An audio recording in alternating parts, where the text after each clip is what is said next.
Você, na sua pesquisa, você chegou a analisar um pouco de como foi essa propaganda política, como funcionou isso até a proclamação da República? Então, essa é a parte principal, na verdade, do estudo, né, João? Porque, assim, eu não sou historiador, né? Eu sou da área da comunicação, publicitário de formação, né? Então, todo esse processo da pesquisa, eu procurei focar nos aspectos de comunicação. Tanto é que particularidades da vida pessoal do Campos Salles, né? Ele foi casado, teve filhos e tudo mais, eu nem abordo diretamente. Até aparece ali na narrativa, mas não é o ponto principal, mas sim a comunicação. E aí, como é que se dá essa comunicação, né? Inclusive, como eu já falei um pouquinho aqui, ainda quando estudante lá de Direito em São Paulo, o Campos Salles já publicava boletins, folhetins. Então ele escrevia muito bem, né? Então ele tinha uma escrita muito cuidadosa, diferente do Prudente de Moraes, que inclusive isso na pesquisa do Maurício Romanini, que é meu contemporâneo da época, que fez um estudo sobre o Prudente de Moraes,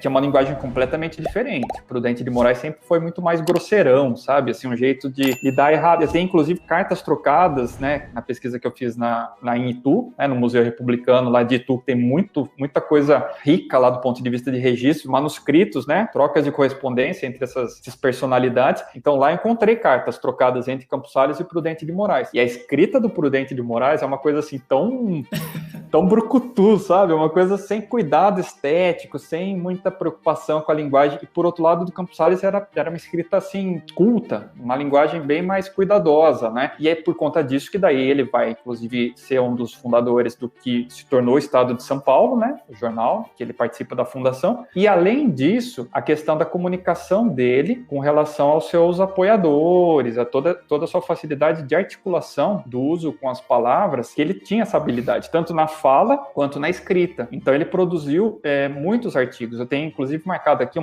tem uma data específica, 1873, tinha acabado assim de acontecer o Manifesto Republicano, né, em Itu. E o Campos Salles escreve um artigo que chama A República e a Monarquia. Esse artigo é estampado na primeira página da Gazeta de Campinas, um jornal muito relevante para a época, né? E é um texto assim de primeira página, em 1873. Ó o momento que a gente tá falando, né? Imagina a pressão com relação à monarquia, né? E ele já escreve atacando ferozmente a monarquia. Então, qual que é a construção de comunicação, de narrativa do Campos Salles? Muito apoiada na facilidade que ele tinha de articular, tanto de maneira oral, né? Quanto pela escrita. Todos esses espaços que ele vai tendo oportunidade para deixar seus relatos, deixar sua argumentação, enfim, ele vai colocando. Todos os jornais da época que ofereciam uma oposição à monarquia, que não eram poucos, inclusive, né? Porque tinham muitos. Por quê? Porque estavam influenciados por todo um movimento até europeu, né? Da Revolução Francesa, enfim, as coisas que vinham vindo para o Brasil, um atraso, na verdade, mas muitos desses pensadores iam estudar lá fora e voltavam para cá. Por exemplo, o Campos Salles tinha um irmão, né? Alberto Salles, que era um intelectual também, não assumiu cargos políticos, mas só para ter uma dimensão assim da figura do Campos Salles, uma coisa bem dentro de casa, né? O seu irmão. E o irmão dele, nessa época também de efervescência desse período histórico aí de oposição à monarquia, publica uma obra chamada Catecismo Republicano. É uma obra escrita pelo irmão do Campos Salles. Esse Catecismo Republicano tem dados de ter mais de 10 mil exemplares de tiragem nesse período, Nossa. 1870, 1890, com recursos precários da época de fazer cópias, né? Mas eles fazem 10 mil cópias de uma obra chamada Catecismo Republicano, que era justamente para evangelizar, para doutrinar os pensadores, as pessoas comuns também, assim, da época, com relação à importância da República. Então, olha só, não é só o Campos Salles que faz parte dessa história, né? O Catecismo Republicano, que é uma obra que o irmão dele publicou, serviu fortemente de material de comunicação para o Campos Salles também. Então, veja só qual era o desafio na época. Não só colocar o nome dele para ser eleito, mas também participar da construção da República, né? Da construção da República. Então, essa trajetória dele enquanto deputado até a proclamação da República em 1889, que foram os cargos que ele ocupou, né? Então, nessa trajetória, ele foi de deputado provincial, voltou para vereador, foi deputado provincial de novo, daí deputado geral. Então essa trajetória, né, dele, que é uma trajetória bastante rica, de mais de 20 anos de jornada, né, sempre na vida pública, ele vai deixando esse discurso, a importância da república, a importância do liberalismo econômico, porque isso ele nunca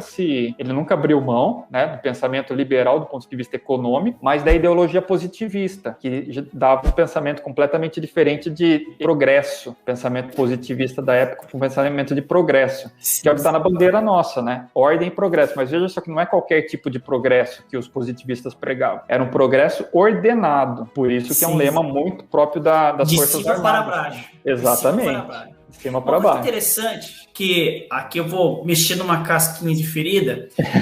Nas suas pesquisas, a gente sempre está pesquisando sobre isso. Campos Salles se opôs à escravidão? Essa parte, particularmente da história dele, João, não é um ponto que eu cheguei a tocar a fundo. Mas assim, o que a gente pode dizer? Ele era de famílias abastadas, né? Rico, agricultores, com muita terra, muitas propriedades na região de Campinas. Veja só, a gente tá falando, ele nasceu em 1841. Ele se formou em Direito em 1863. Estava muito longe da gente pensar em começar a libertar os escravos, né, efetivamente. Veja só, você acha que ele, advogado, dono de muitas propriedades, né, próprio da família, cultivando, inclusive, em 1860, será que ele não tinha escravos? Será que ele não defendia a permanência dos escravos? Foi uma bandeira que ele nunca abordou, na verdade. Enquanto deputado, ele defendia causas relacionadas ao ensino, né, até por conta dessa questão dele lidar com a escrita, ter uma preocupação com a cultura, enfim, foi isso sim. Campos Salles sempre foi um defensor da educação e também dos transportes. Uma outra bandeira que ele sempre levou adiante foi a questão das ferrovias. Por quê? Porque fazia parte dos seus interesses, inclusive, né, para distribuir a produção desses agricultores aí do interior de São Paulo, que produziam já muito nessa época. Então, escravos foi um ponto que, da trajetória do que eu tive como acompanhando a trajetória do Campos Salles, é um ponto que ele, se ele abordou, ele sempre deu um jeitinho de colocar de lado.